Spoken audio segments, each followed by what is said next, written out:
Hello friends, ಎಲ್ಲರೂ ಹೇಗಿದ್ದೀರಾ? ಎಲ್ಲರೂ ಚೆನ್ನಾಗಿದ್ದೀರಾ ಅಂತ ಅಂದ್ಕೊತೀನಿ. Welcome back to my mini blog. ಇವತ್ತು ಮಾರ್ನಿಂಗ್ ಡ್ರಿಂಕಿಗೆ ಅಂತ ಹೇಳಿ ಡ್ರೈ ಫ್ರೂಟ್ ಮಿಲ್ಕ್ ಶೇಕ್ ಮಾಡಿದ್ದೆ. ಅದಾದಮೇಲೆ ಟಿಫಿನಿಗೆ ಅಂತ ಹೇಳಿ ಚಪಾತಿ ಮತ್ತು ಹೀರೆಕಾಯಿ ಪಲ್ಯನೂ ಮಾಡಿದ್ದೆ. ನನ್ನ ಮಗಳು ಹೇಳಿದ್ಲು, ನನಗೆ ಚಪಾತಿ ಬೇಡ, ಡೈಲಿ ಚಪಾತಿನೇ ಮಾಡ್ತೀಯಾ ಅಂತ ಹೇಳ್ತಾಯಿದ್ಲು. ಸೊ ಬಂದಮೇಲೆ ನಾನು ಹೇಳಿದೆ, ಸರಿ ಇವಾಗ ಸ್ಕೂಲಿಗೆ ಟಿಫಿನಿಗೆ ಚಪಾತಿ ಹಾಕಿದ್ದೀನಿ, ತೊಗೊಂಡೋಗಿ ಫಿನಿಷ್ ಮಾಡ್ಕೊಂಬ, ಬಂದಮೇಲೆ ಏನಾದ್ರು ಸ್ಪೆಷಲ್ ಮಾಡಿಕೊಡ್ತೀನಿ ಅಂತ ಹೇಳಿದೆ. ಅವಳಿಗೆ ಸ್ಪೆಷಲ್ ಅಂತ ಹೇಳಿದರೆ ಸ್ಯಾಂಡ್ವಿಚ್ಚು, ದೋಸೆ, ಇಡ್ಲಿ ಆ ಥರ ಬೇಕು. ಸೊ ಹಾಗಾಗಿ ಸ್ಯಾಂಡ್ವಿಚ್ ಮಾಡೋಣ ಅಂತ ಎಲ್ಲ ರೆಡಿ ಮಾಡಿ ಇಟ್ಟಿದ್ದೆ. ಯಾವಾಗಲೂ ವೆಜಿಟೇಬಲ್ ಸ್ಯಾಂಡ್ವಿಚ್ ಮಾಡ್ತಾ ಇರ್ತೀವಿ, ಈ ಸರಿ ಸ್ವಲ್ಪ ಡಿಫ್ರೆಂಟಾಗಿರಲಿ ಅಂತ ಹೇಳ್ಬಿಟ್ಟು ಬಾಂಬೆ ಸ್ಯಾಂಡ್ವಿಚ್ ಅಂತ ಹೇಳಿ ಮಾಡಿದ್ದೆ. ಬಾಂಬೆ ಸ್ಯಾಂಡ್ವಿಚ್ಗೆ ಆಲೂಗಡ್ಡೆ ಸ್ಟಫಿಂಗ್ನ ಆ್ಯಡ್ ಮಾಡಬೇಕು.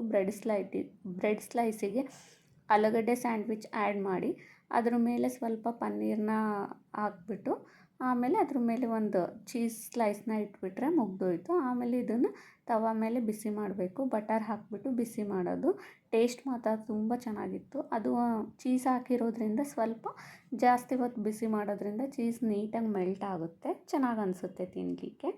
ನಮ್ಮ Bombay sandwich ready. Bye friends.